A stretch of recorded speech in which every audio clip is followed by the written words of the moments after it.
Llegamos al versículo 13 del capítulo 14. Voy a leer el versículo 13 y de ahí vamos a retomar en el versículo 14 para continuar lo que no terminamos la semana pasada. El versículo 13 dice: oí una voz que desde el cielo me decía: escribe, bienaventurados de aquí en adelante los muertos que mueren en el Señor. Sí, dice el Espíritu, descansarán de sus trabajos, porque sus obras con ellos siguen. Así que aquellos que hemos vivido en la tierra glorificando y honrando al Señor con nuestros trabajos, con las obras que hacemos para el Señor dice: va a haber un momento donde vas a descansar de ese trabajo. En el caso de ellos directamente, de los que están en la tribulación, están corriendo, están escondiéndose, están siendo perseguidos. Tienen que sembrar su propia comida para poder mantenerse, porque no pueden comprar, porque no tienen la marca de la bestia. Todo eso es una gran labor, un cambio completo de vida para toda esta gente. Y el Señor dice: ya no te preocupes, ya no vas a tener esas cargas, mas todo lo que hayas hecho para mí, todo lo que hayas hecho en el nombre mío, lo traerás contigo y va a ser depositado en tu cuenta personal en el cielo.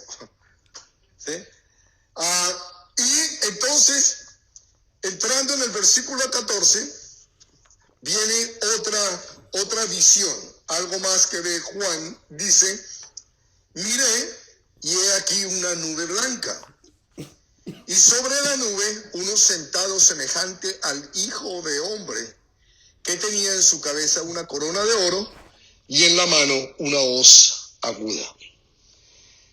Obviamente, este no puede ser otro que Jesucristo, ¿cierto? El Hijo de Hombre, que a propósito es la última mención que se hace de este título, el título preferido de Jesucristo en toda la Biblia. Esta es la última vez que se menciona. La vez pasada también dijimos que la última mención de la palabra evangelio era en el versículo 6 del capítulo 14.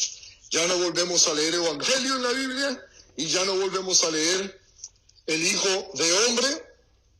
Y obviamente este es Jesucristo, nuestro Señor. Pero hay quienes dicen que no puede ser Jesucristo, porque en el versículo que sigue pareciese ser que recibe órdenes de un ángel. Y yo no tengo problema con eso. Jesucristo Él es amor, y el amor se transfiere también en humildad. Entonces yo no veo por qué Jesús no vaya a hacer algo, a seguir una instrucción que un ángel ha dado. Pero ya entraremos ahí en unos minutos. Por ahora, si es el Hijo del Hombre, y aquí está con mayúscula, es seguramente Jesús. Pero no solamente eso, sino que tiene en la cabeza una corona de oro. Ahora hay algo muy interesante, del cual los que dicen que este no es Jesús se valen. Y es el hecho de que la corona es un estéfanos en el griego y no una diadema.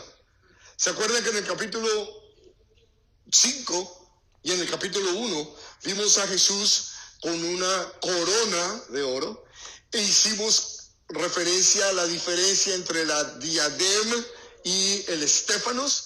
El estéfanos es lo que ganan los atletas, lo que ganaban inclusive los generales del ejército cuando vencían, llegaban y les ponían un estéfanos, ¿okay?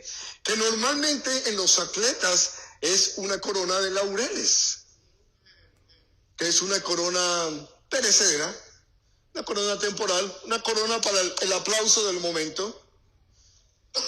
En cambio, la diadema, de donde sale la palabra diadema que usamos ustedes y yo para sostenernos el pelo, esa no se pone de arriba abajo, sino que se pone de adelante hacia atrás y queda la corona puesta. Y esa generalmente son de oro y es la de los reyes. Significa poder, autoridad, mando. Y lo que tiene aquí Jesús en este momento no es una diadema de rey, sino es un estéfanos. Pero creo que la explicación es simple, porque Él ha vencido. Él ha vencido y Él está victorioso, y eso hace que lo coronen, no solamente con la corona de rey, del Rey de Reyes y Señor de Señores, la diadema, sino también por haber vencido, recibe un estéfanos. Y el contraste es la otra corona, que es la corona de espinas. Ese sería el contraste. Entonces, el servidor humilde que viene a entregar su vida por los demás y recibe una corona de espinas, obviamente en burla, y acá el rey victorioso que ha ganado y ha conquistado el cielo para nosotros, y entonces recibe también un estéfanos de oro. La palabra hijo de hombre la encontramos originalmente en Daniel 7:13. De ahí es que surge la frase original, hijo de hombre, que para cualquier judío, cualquier conocedor del Antiguo Testamento especialmente, está hablando del Mesías. Así como hay pasajes que son absolutamente mesiánicos, por ejemplo, el Salmo 22 o Isaías 53, se sabe que son pasajes mesiánicos. De la misma manera, este título es un título mesiánico. Jesús era el que más le gustaba usar, y él mismo se llama a sí mismo el Hijo del Hombre. Lo encontramos 32 veces en el Evangelio de Mateo, lo encontramos 28 veces en Lucas, 13 veces en Marcos, 11 veces en Juan, y acá en Apocalipsis 14:14 es la última vez que se usa. ¿Perdón? En el Antiguo Testamento no está con mayúscula, pero es el título que Jesucristo adopta para él. Porque si lo lees en contexto, está junto con el anciano de días. Y el anciano de días es Dios Padre, que es eterno, y él está junto a él.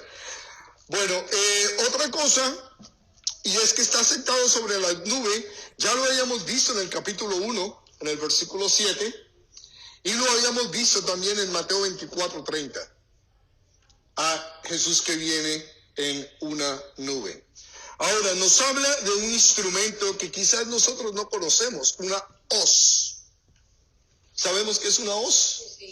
Sí, es un palo largo con una cuchara allá adelante para cortar el trigo, cortar pasto, cortar todo. Bueno, entonces, este es el instrumento del cual se nos está hablando acá, y nos dice además que no solamente que es una hoz, sino que es aguda. Es un instrumento agrícola para cegar, y la siega que va a hacer este ángel, vamos a verla en detalle en los capítulos 17, 18 y 19. Ahora, este capítulo 14 y el 15 son como una recopilación de algo más grande. Ya voy a explicar eso en unos minutos cuando lleguemos más adelante. Versículos 15 y 16. Y del templo salió otro ángel, clamando a gran voz que estaba sentado sobre la nube, al que estaba sentado sobre la nube: mete tu hoz y ciega, porque la hora de cegar ha llegado, pues la mies de la tierra está madura. ¿Se dan cuenta? Es otro ángel, uno más, que le está dando órdenes aparentemente al que es semejante al Hijo del Hombre, con la corona de oro, que la mayoría creemos que es Jesús. La verdad que yo no veo nada de extraño en el plan de Dios, que el ángel sale y le dice al Señor: ok, ahora sí, ya está listo, mete la hoz para cegar. Y eso es obviamente lo que hace el Señor. ángel no está dando órdenes, está clamando. ¿Se dan cuenta? Está clamando, o sea, está diciendo la voz alta, ¡ya! ¡Es hora! Simplemente él está viendo que es el momento y está diciendo, ¡ya! Y obviamente Jesús lo sabe, pero Juan no, y él lo está viendo y lo está escuchando de esa manera y nos lo está dando a nosotros por escrito. Algo interesante acá, la palabra madura que tenemos en el versículo 15 es la palabra seraiano, que quiere decir secar o disecar. Si solamente vemos madura, la primera idea que tenemos en la cabeza es la toco y está pulpa, ¿sí?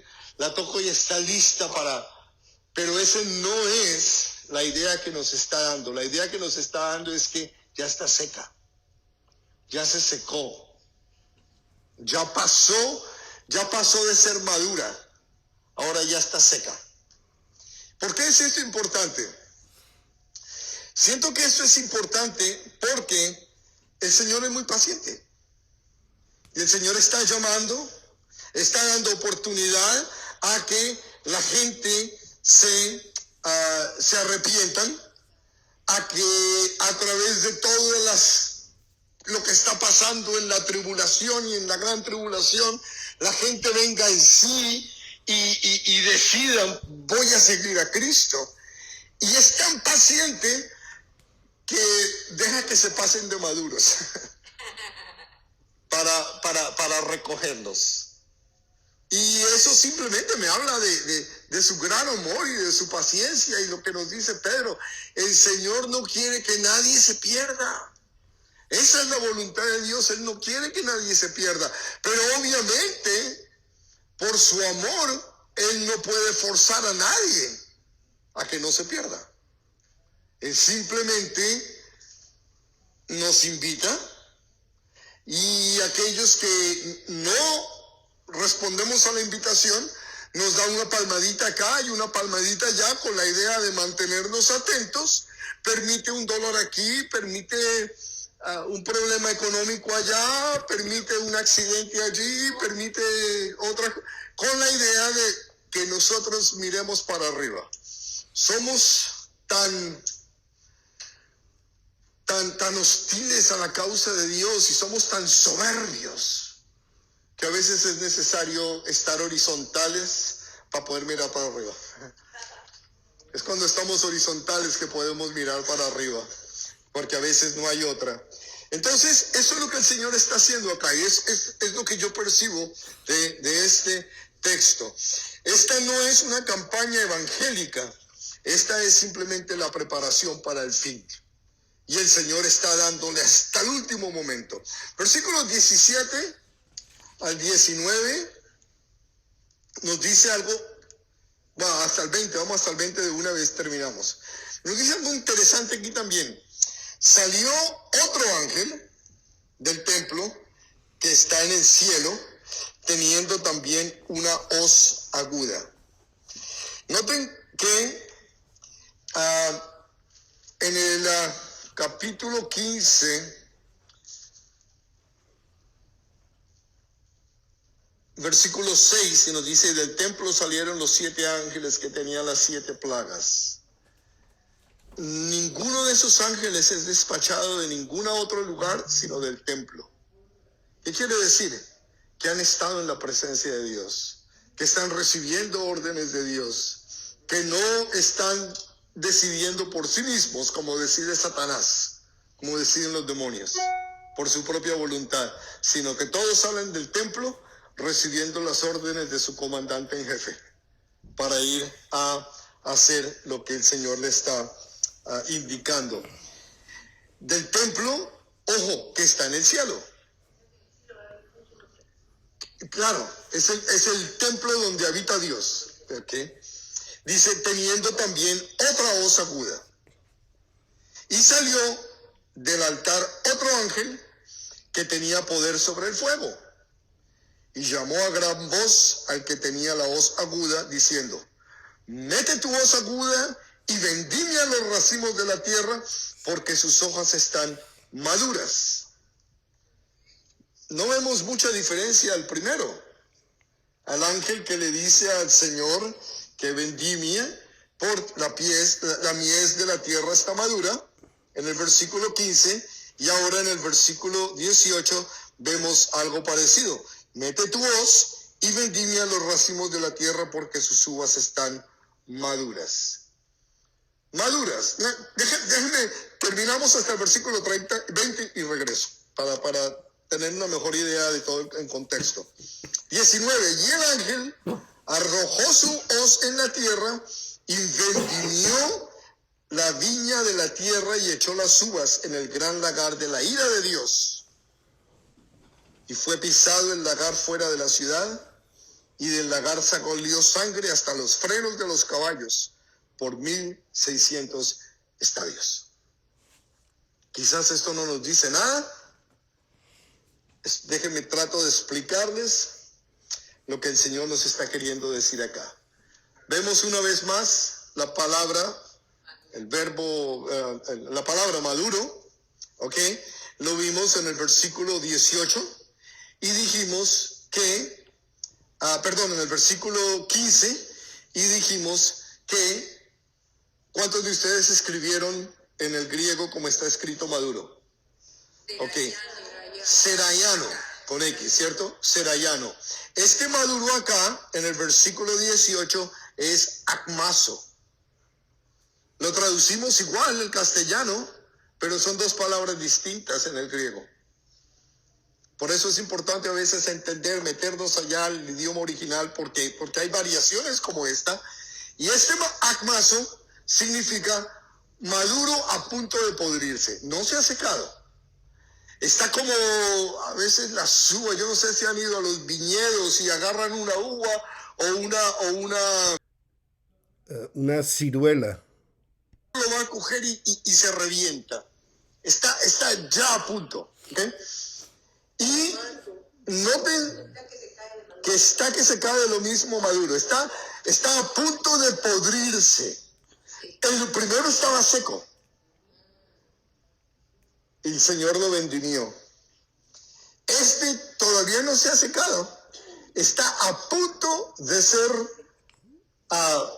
cortado, secado, y ha sido cortado. ¿Por qué es esto? ¿Qué es lo que está pasando con esto? Noten que este último ángel, cuando mete la hoz, lo que recoge, ¿lo tira a dónde? Al fuego de la ira. Al lagar de la ira de Dios. Nosotros no entendemos mucho esto de los vinos y estas cosas. El lagar es el donde se recogen las uvas y se ponen en los, ¿cómo se llama? Estos contenedores, y ya venía la gente y la pisaba. La pisaba para que saliera el jugo y de ahí empezara a procesar los vinos. Fiesta de la vendimia, es correcto. Correcto.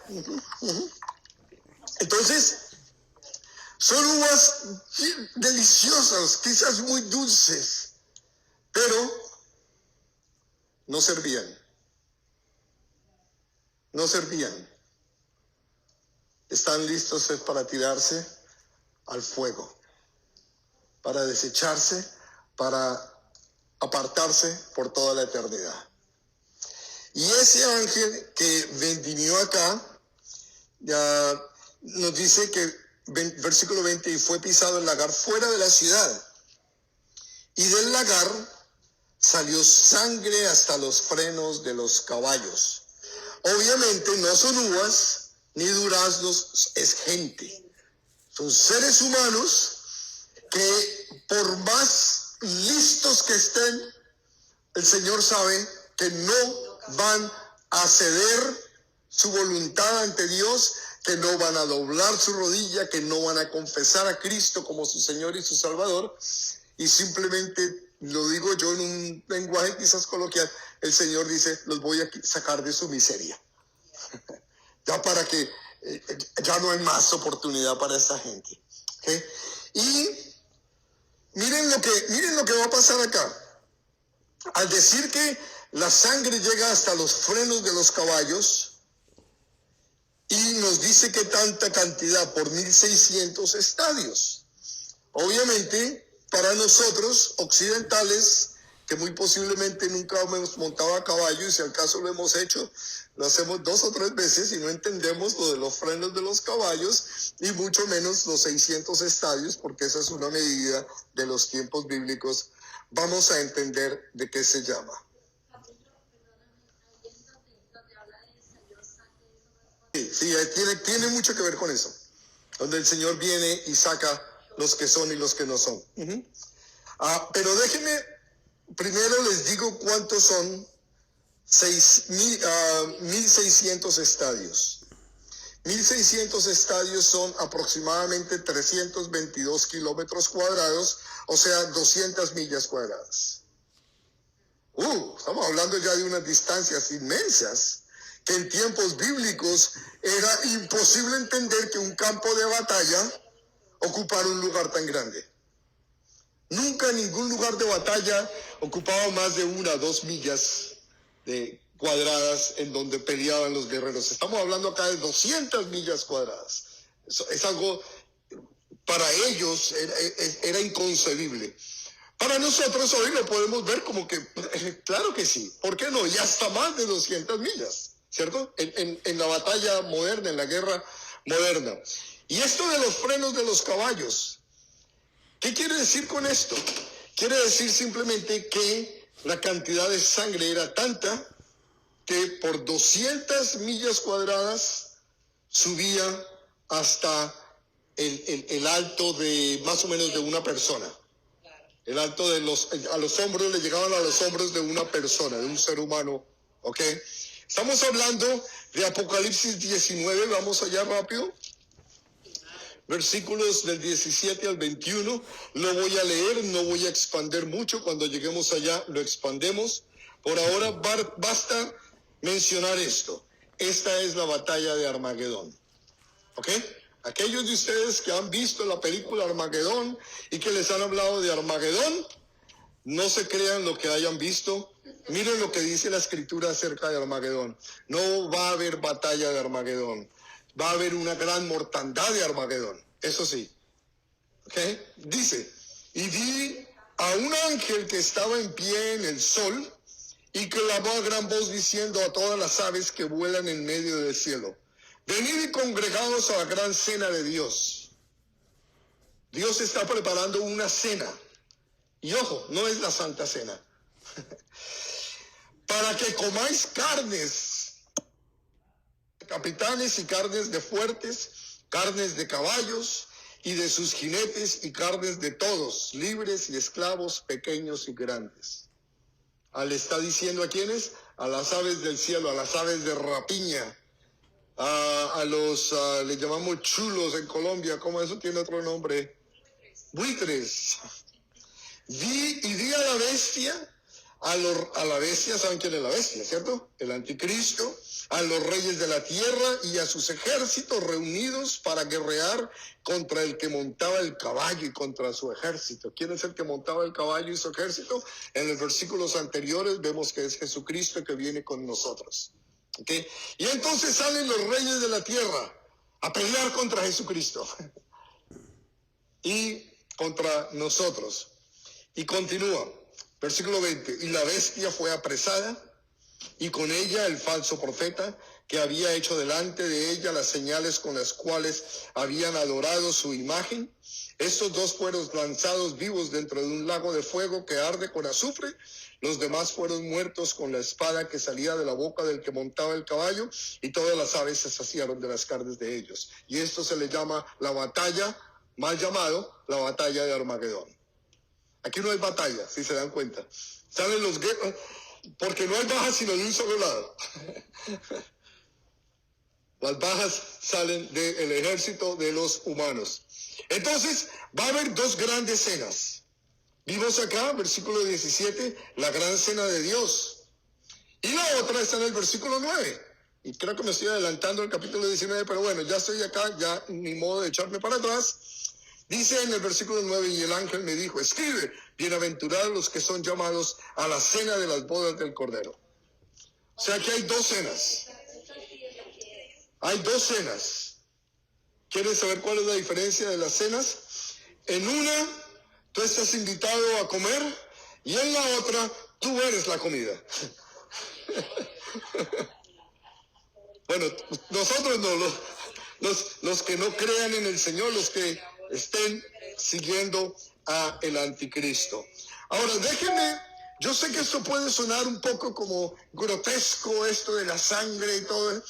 Hey, el Señor nos dio la vida y Él es quien la quita. Él la da, Él la quita cuando Él quiera, como quiere, donde quiera. ¿Okay? Miren lo que nos dice Isaías en el capítulo 63, refiriéndose a ese pasaje en una manera profética. ¿Quién es este que viene de Edom, de Bosra, con vestidos rojos? Este hermoso en su vestido, que marcha a la grandeza de su poder. Yo, el que hablo en justicia grande para salvar. ¿Por qué en rojo tu vestido y tus ropas como las del que ha pisado el lagar? O sea, se ven rojos porque pisó como si hubiera pisado las uvas. Versículo 3 dice, he pisado yo solo el lagar y de los pueblos nadie había conmigo. Los pisé con mi ira y los hollé con mi furor. Y su sangre salpicó mis vestidos y manché todas mis ropas, porque el día de la venganza está en mi corazón y el año de mis redimidos ha llegado. Alabado sea el Señor. Miré y no había quien ayudara y me maravillé que no hubiera quien sustentase y me salvó mi brazo y me sostuvo mi ira.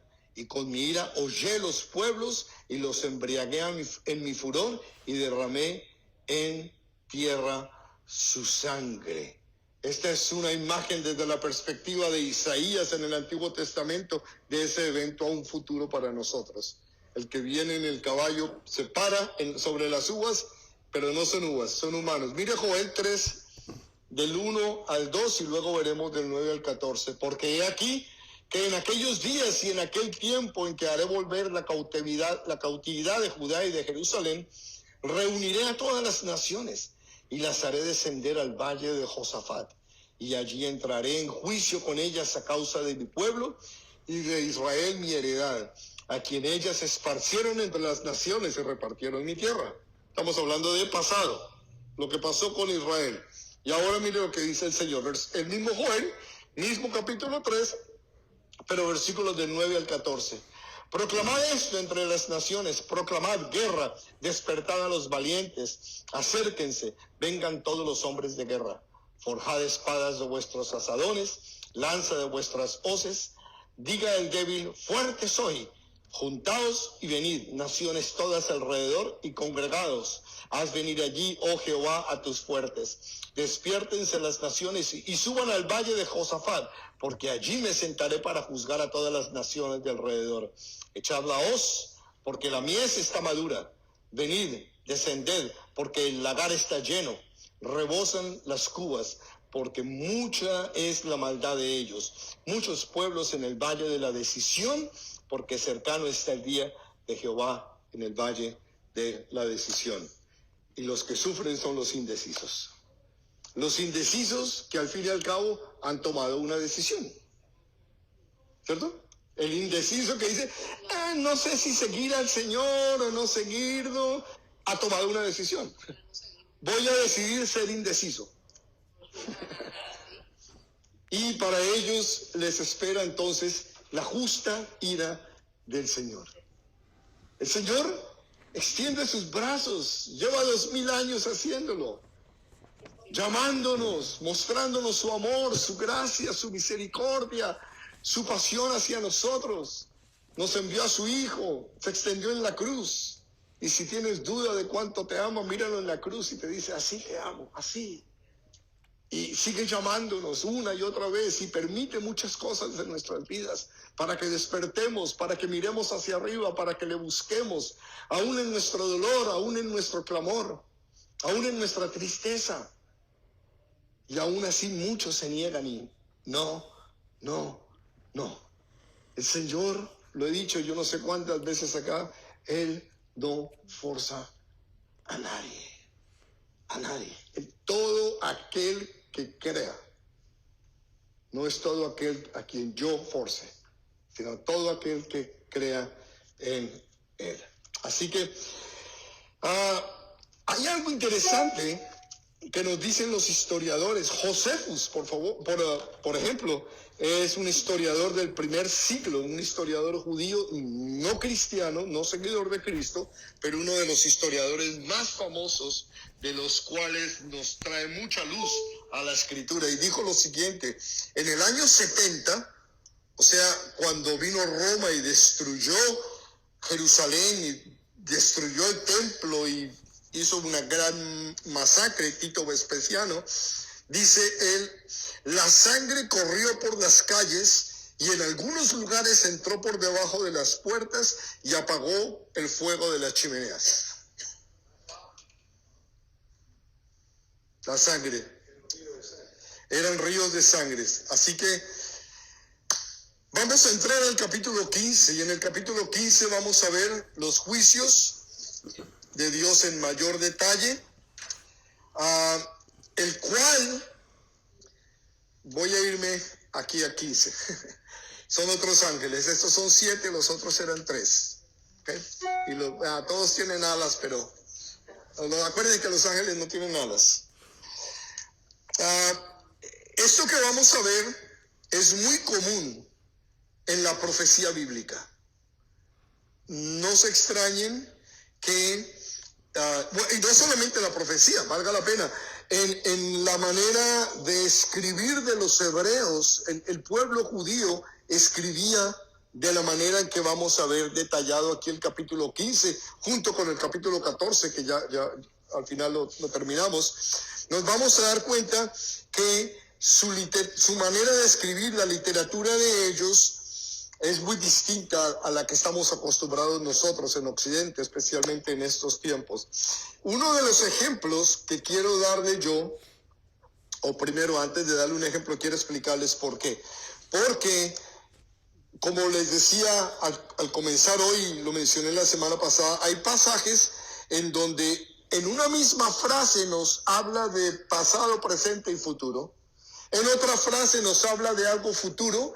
Al comienzo y al final de la frase nos habla de algo pasado. Entonces, hay algo más que ocurre en la literatura hebrea, especialmente en los pasajes proféticos. Y hoy vamos a ver un ejemplo de esto. Y para aquellos de ustedes que toman nota, lo pueden ver en Génesis, en el capítulo 1, del versículo 1 al capítulo 2, versículo 7. Nos da una narración. En el comienzo Dios creó los cielos y la tierra, etcétera, etcétera. Cuando llega el versículo 7 del capítulo 2, hace un alto. Y en el versículo 8, o sea, el que sigue, hasta el final del capítulo 2, vuelve y nos narra en detalle lo que nos dijo en el capítulo 1 hasta el capítulo 2, versículo 7. A ver, les voy a dar una ilustración rápido. Ayer fui con unos amigos y estuvimos en la playa y la pasamos muy bien. Punto. Resulta que ayer, como era feriado, iba aquí por la calle y de pronto vi a alguien que me pareció conocido y así me detuve y si era mi amigo y le pité y se subió al carro y estuvimos hablando y luego me preguntó acerca de otros amigos y le dije que hacía poco había visto uno de ellos y me dijo, ¿por qué no vamos y los visitamos? Y fuimos y los visitamos y cuando llegamos allá estuvimos hablando un rato y después uno de ellos iba a ir a la playa y decidimos todos ir a la playa. ¿Sí lo que estoy diciendo?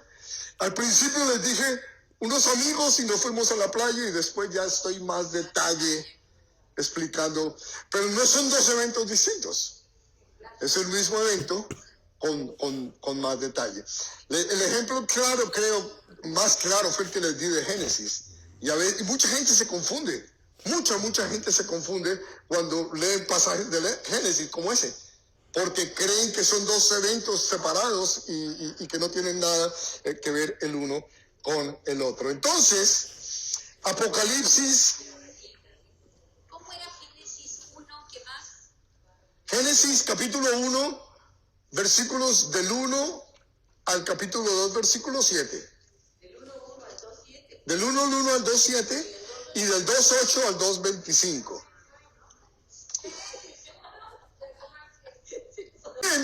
Ojo, en Apocalipsis, ahora que caigo en cuenta, Apocalipsis 6, versículos del 12 al 17, el sexto sello es lo mismo que vamos a ver hoy.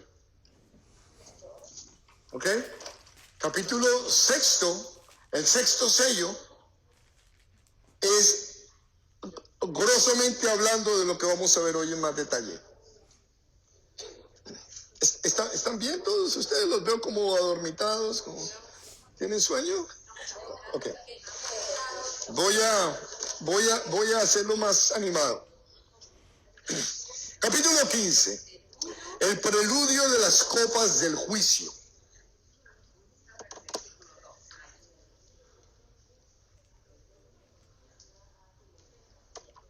El preludio de las copas del juicio, capítulo 15. Vi en el cielo otra señal.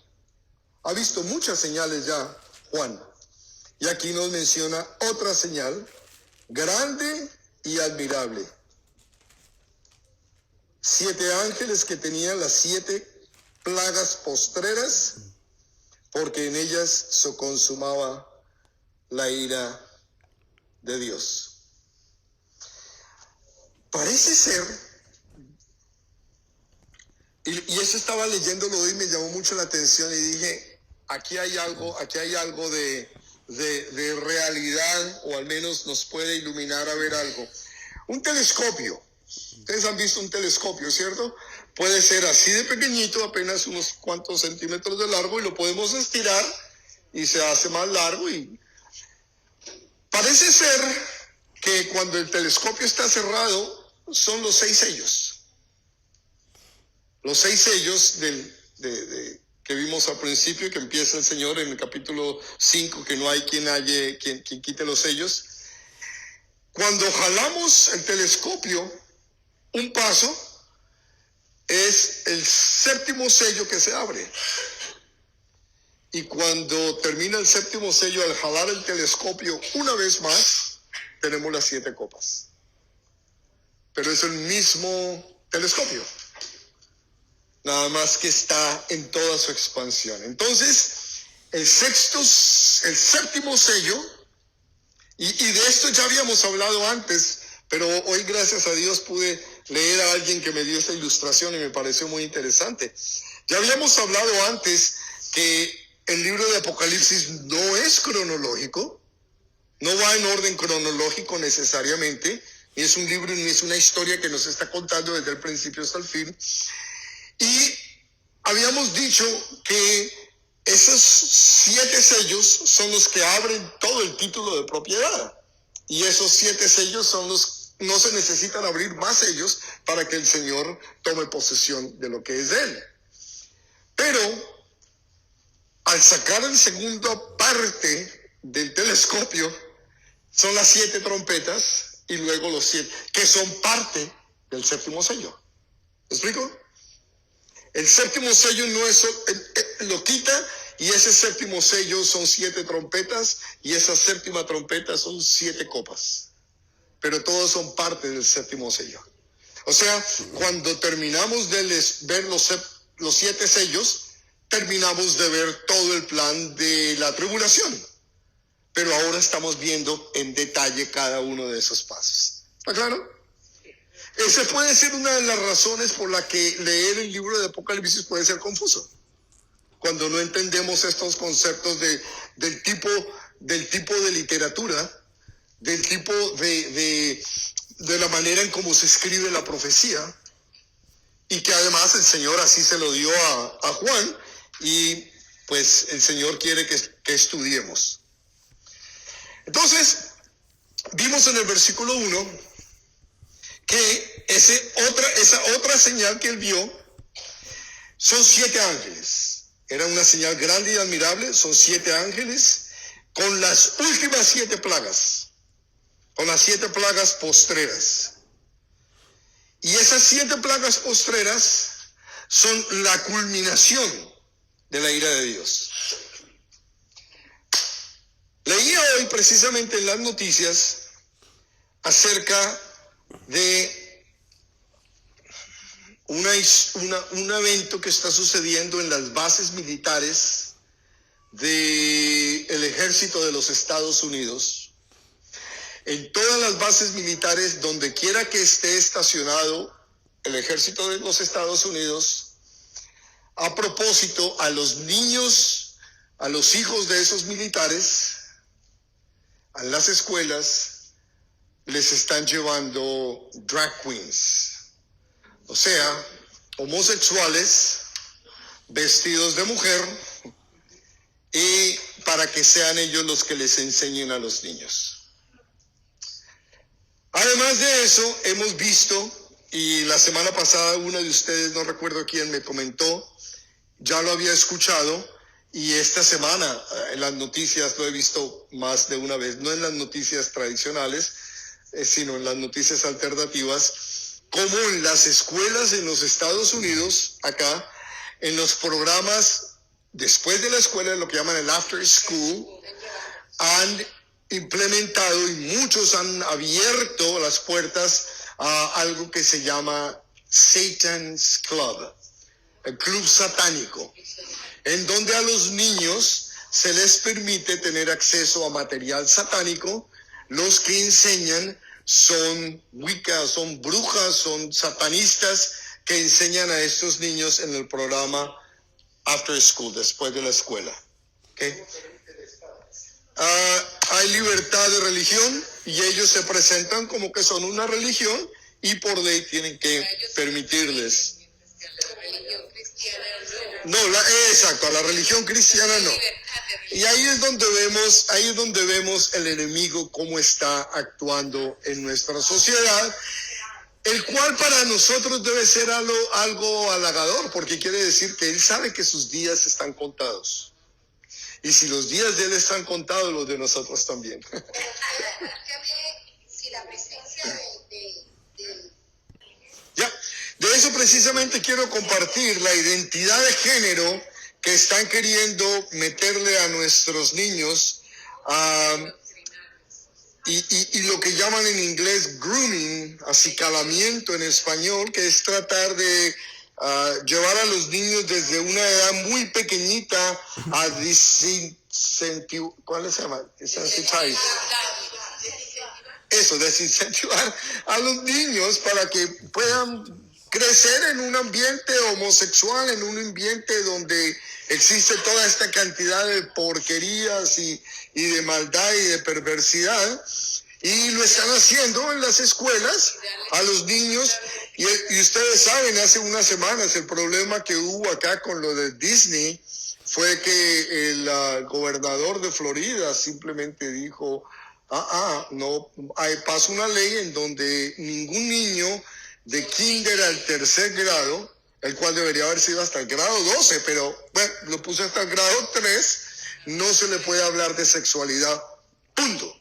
Eso fue todo lo que dijo, y obviamente los homosexuales, impulsados por Satanás, se pusieron en casi que en armas en contra del gobernador y del estado, y eso replicó por todos los estados de la nación.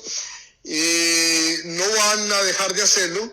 Es una agenda que hay satánica, no tengo la menor duda, es una agenda satánica con la idea de controlar la población, porque ellos saben que si desde niños se les afecta su identidad de género, entonces la procreación va a ser menor que si una persona normal como ustedes o yo vamos obviamente a procrear en el futuro.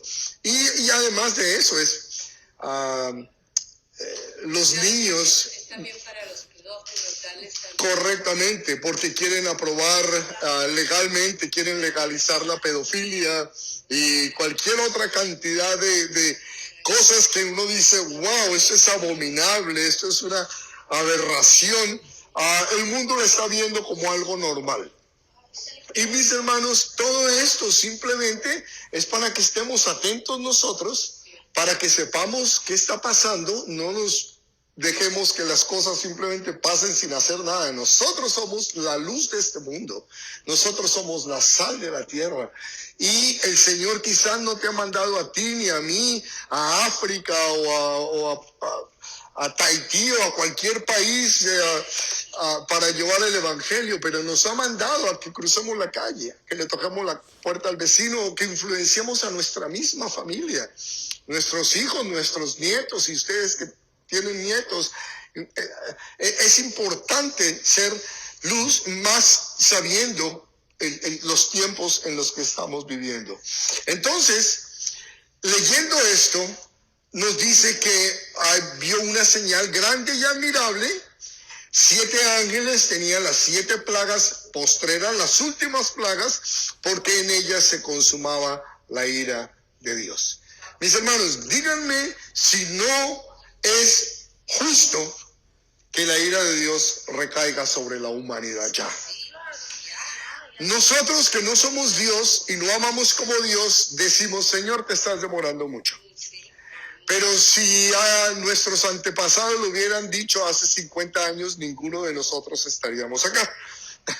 Gracias al Señor que se ha tardado, porque al tardarse nos dio la oportunidad a nosotros. Y de igual manera, nosotros debemos decir: Señor, Maranata, ven Señor en tu tiempo.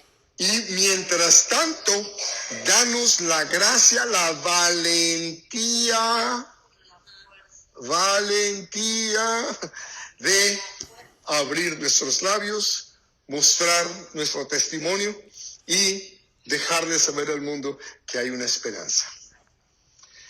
Entonces, la ira de Dios se va a manifestar.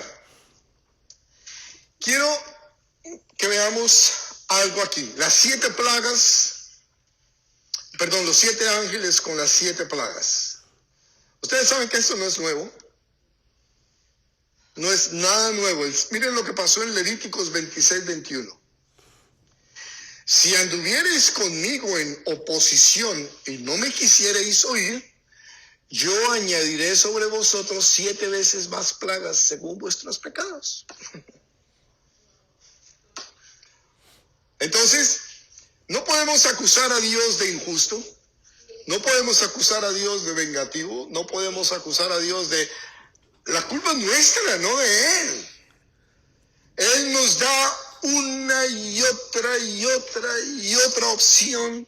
Él constantemente nos está invitando, constantemente nos está advirtiendo, y así como lo hizo con los israelitas, su pueblo, que les dice: si ustedes no quieren andar conmigo, no hay ningún problema, pero ténganse a las consecuencias.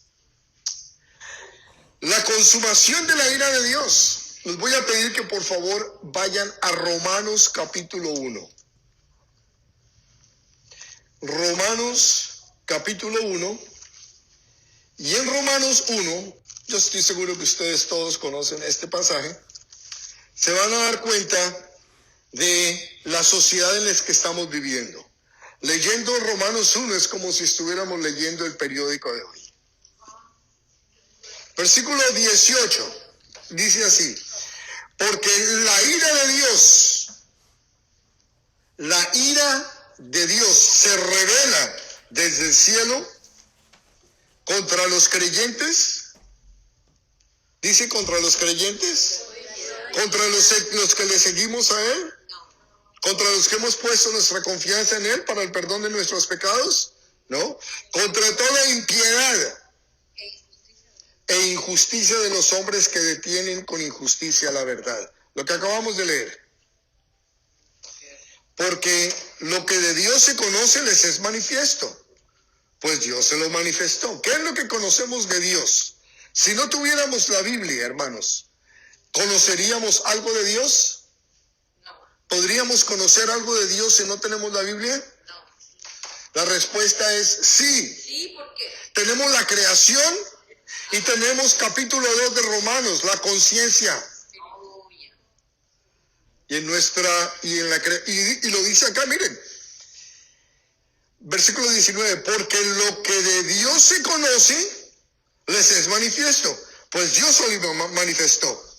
¿Qué fue lo que nos manifestó Dios? Que conocemos.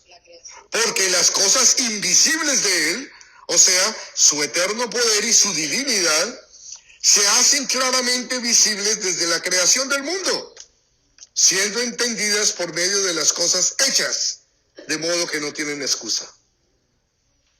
La creación nos habla de Dios. El salmista decía, los cielos declaran la gloria de Dios. Toda la creación nos habla de la gloria de Dios.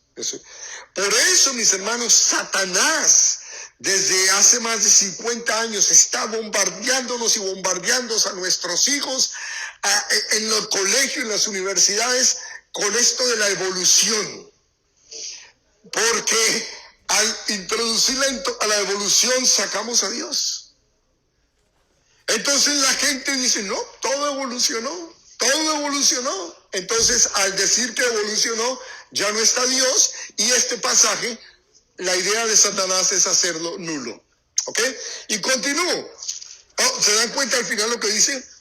Para que no tengan excusa. Nadie, delante de Dios, nadie puede venir y decir, oh, yo no sabía. Todos sabemos. Escuchen, pues habiendo conocido a Dios, no le glorificaron como a Dios, ni le dieron gracias, sino que se envanecieron. ¿Qué pasó acá? Perdón. Sino que se envanecieron en sus razonamientos y su necio corazón fue entenebrecido. Profesando ser sabios, se hicieron necios.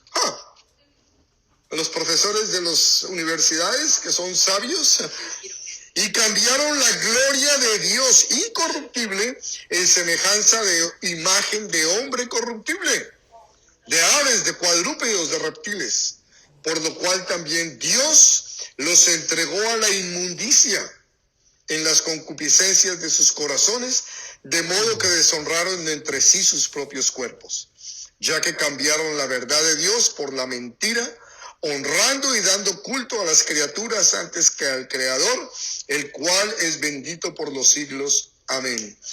Por esto Dios los entregó a pasiones vergonzosas, pues aún sus mujeres cambiaron el uso natural por el que es contra la naturaleza. Y no me digan que la Biblia no habla del homosexualismo. Ahí está más claro. Y de igual modo también los hombres, dejando el uso natural de la mujer, se encendieron en su lascivia unos con otros, cometiendo hechos vergonzosos, hombres con hombres, y recibiendo en sí mismos la retribución debida a su extravío.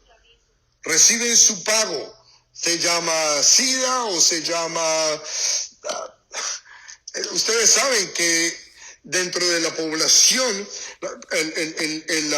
¿cómo se llama esto? El grupo de población que menos expectativas de vida tiene son los hombres homosexuales. ¿Ya? Versículo 28. Y como ellos no aprobaron tener en cuenta a Dios, Dios los entregó a una mente reprobada para hacer cosas que no convienen. ¿No quieren nada conmigo? Ok, están libres. Esa es la mente reprobada. El hombre sin Dios está reprobado, está totalmente perdido. Y como ellos no aprobaron tener en cuenta a Dios, Dios los entregó a una mente reprobada para hacer cosas que no convienen, estando atestados de toda injusticia. Miren la lista, yo la marqué. Injusticia, fornicación, perversidad, avaricia, maldad, envidia, homicidios, contiendas, engaños, malignidades, murmuradores, detractores, aborrecedores de Dios, injuriosos, soberbios, altivos, inventores de males, desobedientes a los padres, necios, desleales, sin afecto natural, implacables, sin misericordia. Y no estoy leyendo el periódico de hoy. Estoy leyendo la Biblia de hace 2000 años. Quienes habiendo entendido el juicio de Dios, ojo, que los que practican tales cosas son dignos de muerte, no solo las hacen, sino que también se complacen con los que las practican. Díganme si eso no está reflejando a nuestra sociedad.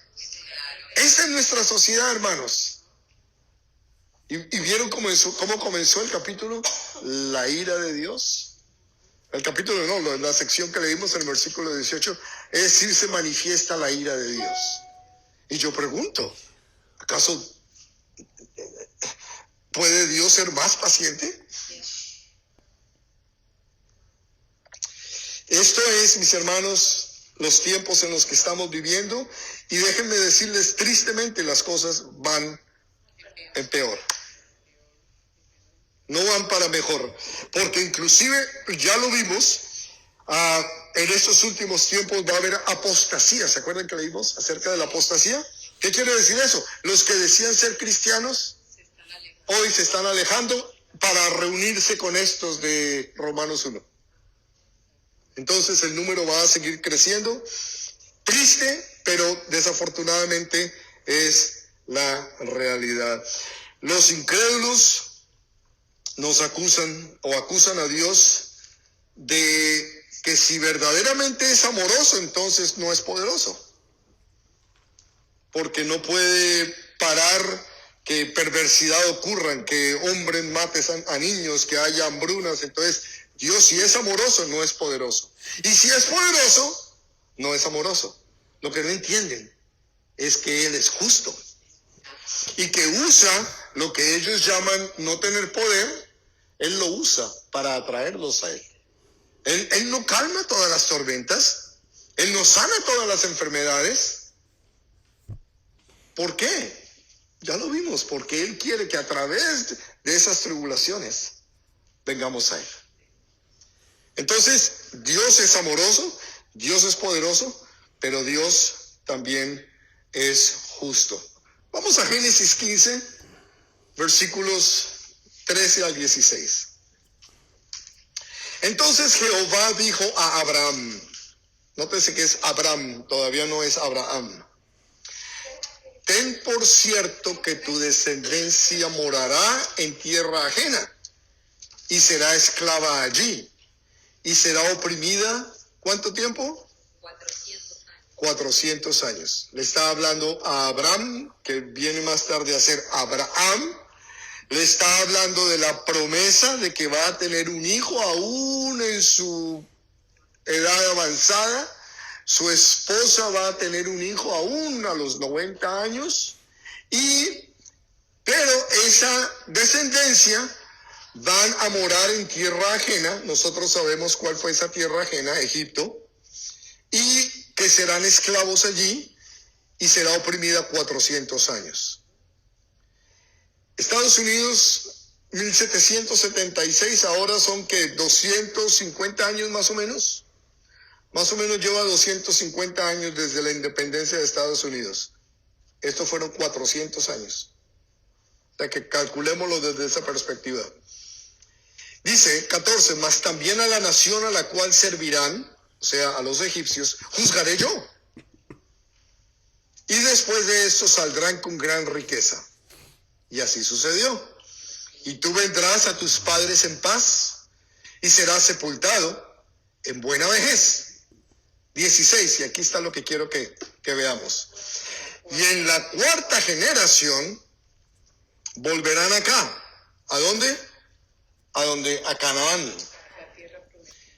Porque aún no ha llegado a su colmo la maldad del amorreo hasta aquí. ¿Qué es lo que está pasando? Dios le dice a Abraham: Abraham, yo te he escogido a ti para hacer de ti una nación grande. Voy a hacer un milagro. Y a ti y a tu esposa les voy a dar un hijo. Y ese hijo te va a hacer una generación tan grande como las estrellas del cielo, como la arena del mar. Pero va a llegar un momento en donde yo los voy a sacar de esta tierra, de la tierra prometida, y los voy a llevar a una tierra extranjera, a Egipto, en donde van a ser esclavos.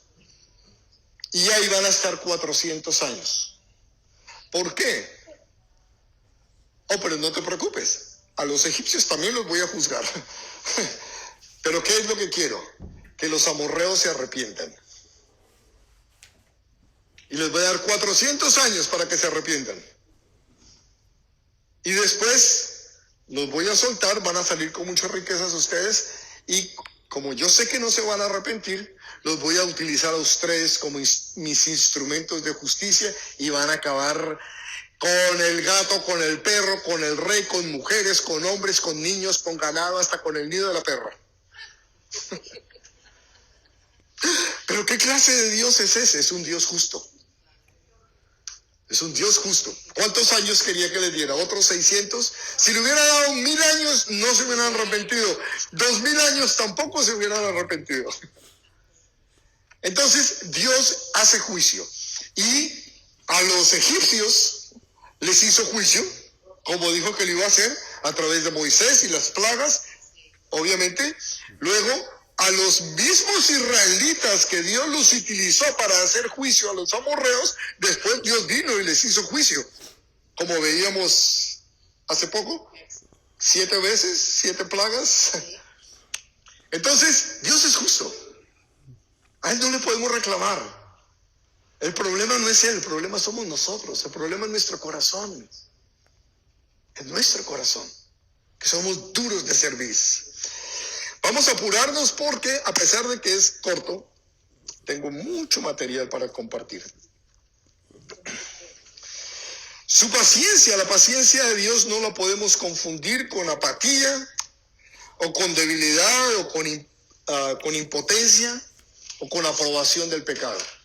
No, es simplemente amor manifestado en paciencia. Él nos ama tanto que Él es capaz de esperar. Y mientras espera, Él hace todo lo posible. Mueve acá, mueve acá, mueve allá y mueve allá, para que nosotros despertemos y digamos, Señor, recíbeme. Él hace lo que tiene que hacer. Versículo 2. Vi también como un mar de vidrio mezclado con fuego, y a los que habían alcanzado la victoria sobre la bestia y su imagen y su marca y el número de su nombre en pie sobre el mar de vidrio con las arpas de Dios. Les había mencionado el contraste con el capítulo 14, versículos del 9 al 11, el ángel diciéndolo, advirtiéndolo al que se toma, Oh, yo estoy equivocado. No me hagan caso. Vi también como un mar de vidrio. Oh, sí. Ya estoy cansado, es lo que pasa. El contraste de estos que están acá, a los que habían alcanzado la victoria sobre la bestia y sobre la bestia y sobre su imagen, y que no habían recibido la marca, y que no habían recibido el número, el 666, estos son los redimidos de la gran tribulación. Estos son los que el Señor llamó en el capítulo 4 versículos, los llamó en el capítulo 7 versículos del 9 al 17. Esos son los redimidos. Estos son los que han salido de la gran tribulación. ¿Han escuchado la canción? Es esos.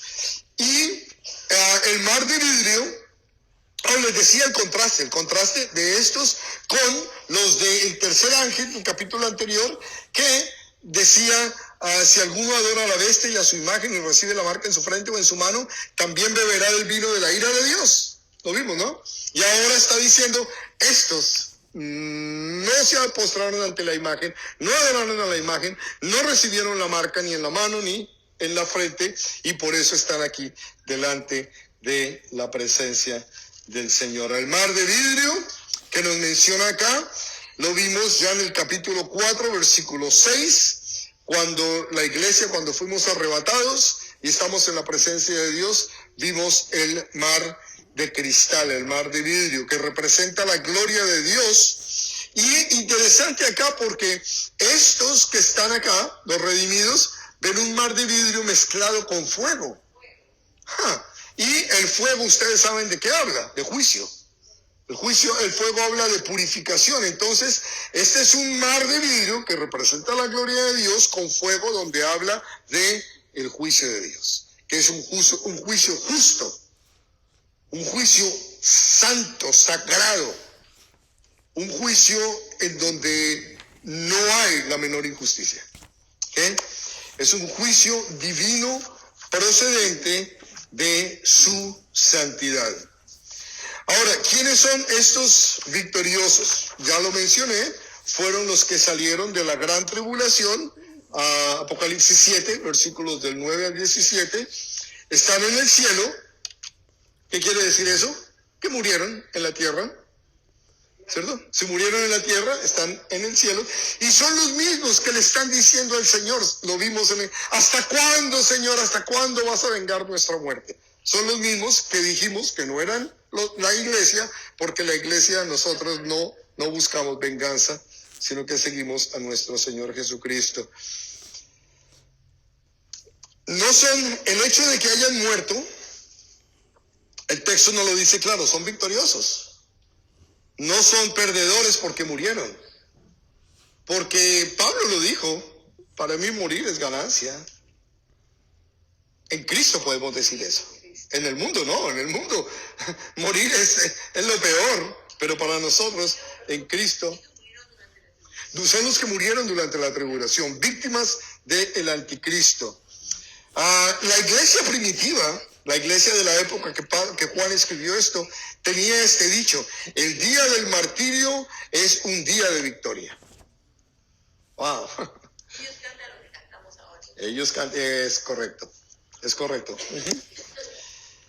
Dice que están en pie sobre el mar de vidrio. Está la palabra sobre, la hemos visto ya varias veces, es la palabra epi, como cuando el Espíritu Santo en Pentecostés vino epi sobre los apóstoles y los llenó del Espíritu Santo. Estos son hombres que están llenos, cubiertos de la gloria de Dios. Y por estar cubiertos de la gloria de Dios es que pudieron mantenerse firmes, fieles, murieron, pero ahora están en presencia del Señor, victoriosos. Las arpas de Dios las vimos en el capítulo 5, versículo 8. ¿Se dan cuenta que estoy haciendo mucha referencia a cosas que ya pasaron? Por eso les decía, este capítulo se expande mucho el detalle de las cosas que ya habíamos visto. Las arpas de Dios, en el capítulo 5, versículo 8, las tocan los 4 seres vivientes que son querubines. Ya lo vimos, los que tenían las muchas caras, y los 24 ancianos, que son los representantes de la iglesia y del Antiguo Testamento, tenían arpas para adorar. Y el hecho de que ellos estén adorando acá, quiere decir que recibieron la invitación para tener el gran privilegio junto con nosotros de adorar al Señor. Porque el incrédulo no puede adorar. El incrédulo no puede adorar a Dios, solamente el creyente tiene la capacidad de adorar. Versículos 3 y 4, y cantan el cántico de Moisés, siervo de Dios, y el cántico del Cordero, diciendo: grandes, lo que cantamos ahora, grandes y maravillosas son tus obras, Señor Dios Todopoderoso. Justos y verdaderos son tus caminos, Rey de los santos.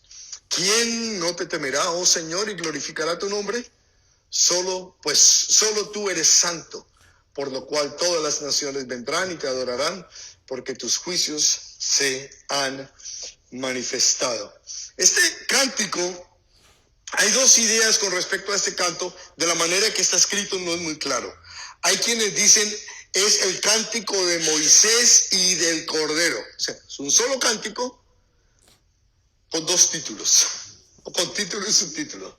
Hay quienes dicen no. Son dos cánticos unidos, y las dos pueden tener razón. El cántico de Moisés, Éxodo 15.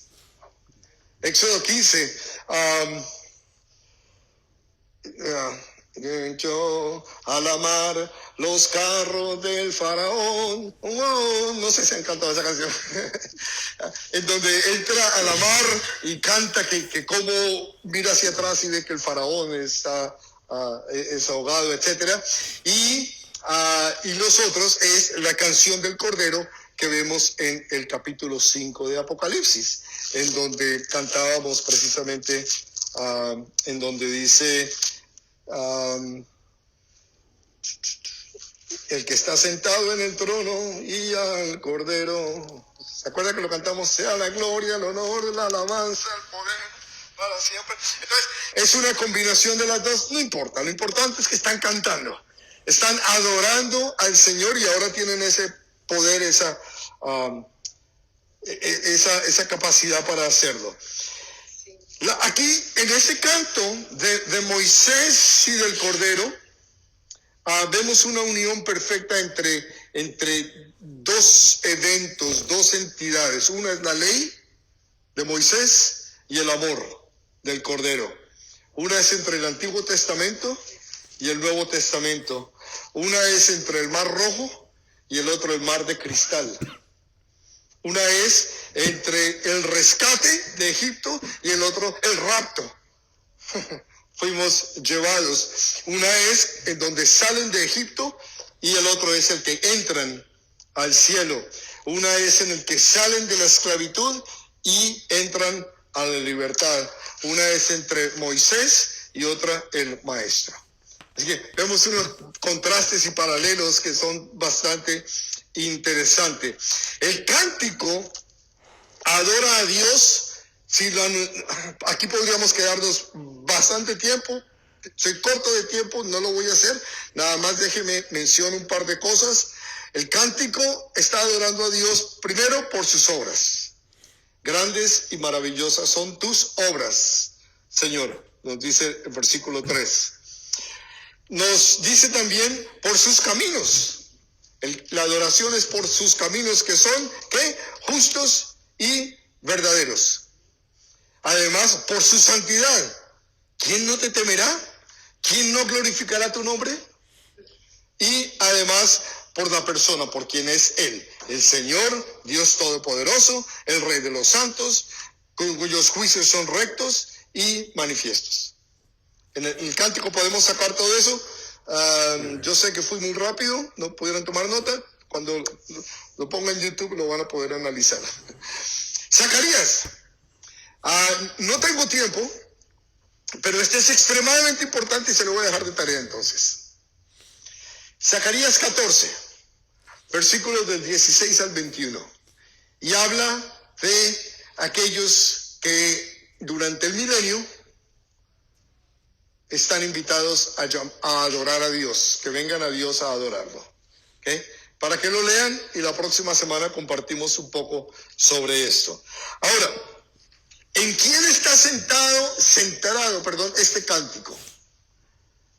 Yo me he dado cuenta de una cosa y lo he repudiado desde hace muchos años, que un hermano en la fe me dijo, fíjate que la mayoría de cantos de adoración que canta la iglesia son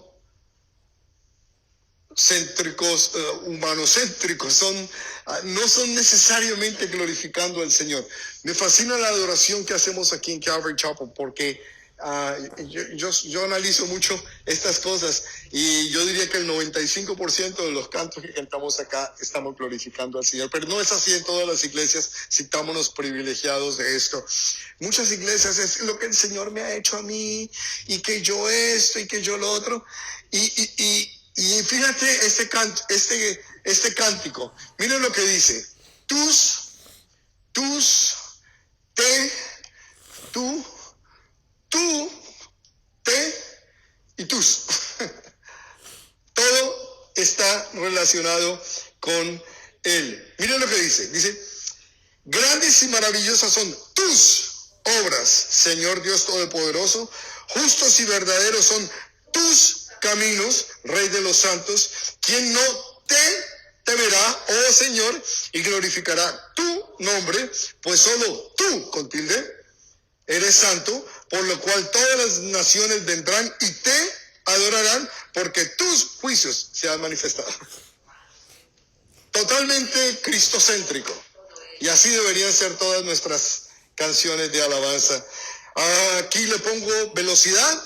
Después de estas cosas miré, y aquí fue abierto en el cielo el templo del tabernáculo del testimonio, y del templo salieron los 7 ángeles que tenían las 7 plagas, vestidos de lino limpio y resplandeciente, y ceñidos alrededor del pecho con cintos de oro. ¿Cuándo fue abierto el tabernáculo? Después de la adoración. Nuestra adoración abre el tabernáculo. Nuestra adoración nos da permiso para poder entrar ante la presencia del Señor. Así que no lleguen tarde a la alabanza los domingos en la iglesia cuando vengan. Mucha gente, ¿verdad que yo conozco mucha gente? Muchos de los que no quisieran ni siquiera saber, todavía están cantando, así que no hay prisa. No, eso no es cantar, vamos a adorar al Señor. Y las puertas del cielo se abren cuando venimos nosotros a adorar al Señor. El tabernáculo que construyó Moisés en el desierto, ese no es el original. Esa es una copia de este que estamos viendo acá. Este es el original. El otro era un modelo al estilo humano para que lo pudiéramos ver de alguna manera lo que es la presencia del Señor. Y como dije al principio, de donde del templo sale el ángel anterior en el capítulo 14, aquí mismo también vemos que los 7 ángeles salen del templo, porque los juicios no provienen de ningún ángel, ni de ningún hombre, ni de ninguna otra autoridad más que el Señor mismo. Y uno de los 4 seres vivientes, versículo 7, dio a los 7 ángeles 7 copas de oro llenas de la ira de Dios que vive por los siglos de los siglos. Y el templo se llenó del humo de la gloria de Dios y por su poder, y nadie podía y nadie podía entrar en el templo hasta que se hubiese cumplido las 7 plagas de los 7 ángeles. Copas, cuando hablamos de las copas de la ira de Dios, nos imaginamos como una copa de vino, como ¿cuántos de ustedes vienen de la iglesia católica? Nos imaginamos la copa, el cáliz, que le llaman el cáliz de la copa. Esta es una idea totalmente equivocada. La copa, ¿cuántos de ustedes tienen una sartén en la casa con la que fríen? Eso es más o menos a lo que se está refiriendo. Es como una sartén. No muy profunda, ancha, era como lo que utilizaban los sacerdotes donde tenían los carbones encendidos y los ponían, el carbón con fuego. Y la idea de esa copa es que se derrame rápido y fácil. Porque en una copa angosta hay que batirlo para que salga. Este es angosto, no muy profundo, ancho, para poderlo tirar. Y ahí, como les digo, era donde los sacerdotes ponían los carbones encendidos. Y dice que el templo se llenó de humo.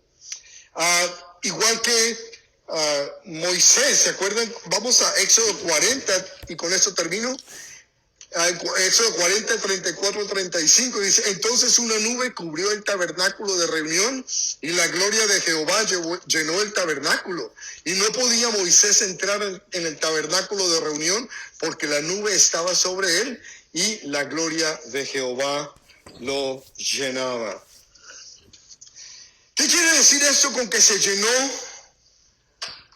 el templo, el tabernáculo con el Shekinah? Apréndanse esa palabra. Shekinah es la nube. En el desierto, cuando el pueblo iba andando, esa nube que los guiaba se le llama la Shekinah, de la gloria de Dios. Y nos dice acá que se había llenado del Shekinah, de la presencia de Dios, que nadie podía entrar. ¿Saben qué nos está diciendo esto? Y esta es la parte más terrible de este capítulo, y creo que hasta ahora de lo que hemos estudiado de Apocalipsis, este último versículo. Eso quiere decir, la presencia de Dios está llenando el templo y no se admite nadie a que venga a interceder por nadie. Ya no hay intercesión. Ya Dios dijo: hasta aquí. Hasta acá llegó el momento. La ira de Dios es derramada en total. Ya no hay más intercesión. Mis hermanos, Dios es paciente, pero la paciencia también tiene un fin.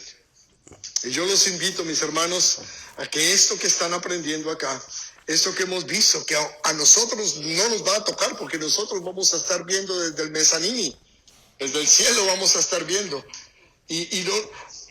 Pero todos, estoy seguro que todos los que estamos acá o estamos escuchando, tenemos a alguien que necesita escuchar, alguien que necesita ablandar su corazón, doblar su rodilla y permitir que el Señor venga y perdone sus pecados.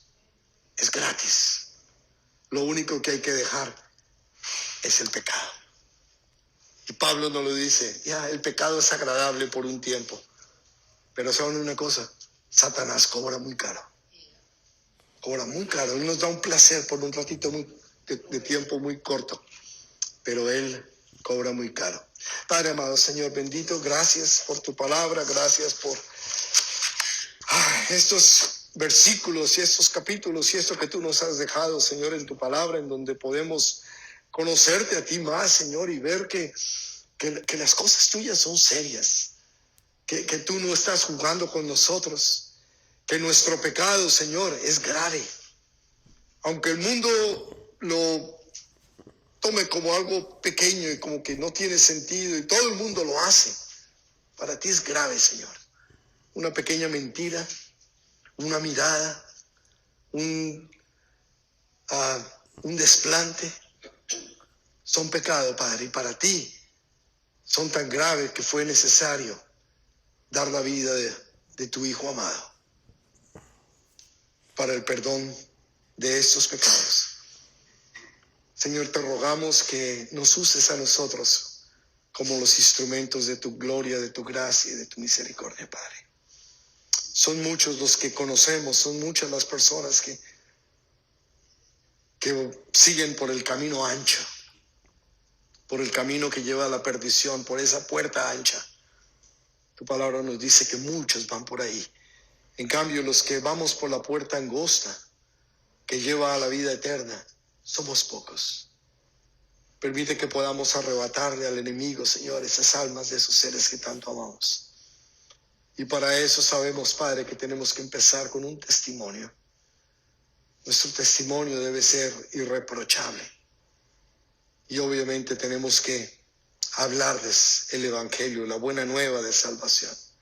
Danos sabiduría para hacerlo de la manera correcta. Danos valentía para que se nos quite el temor al rechazo.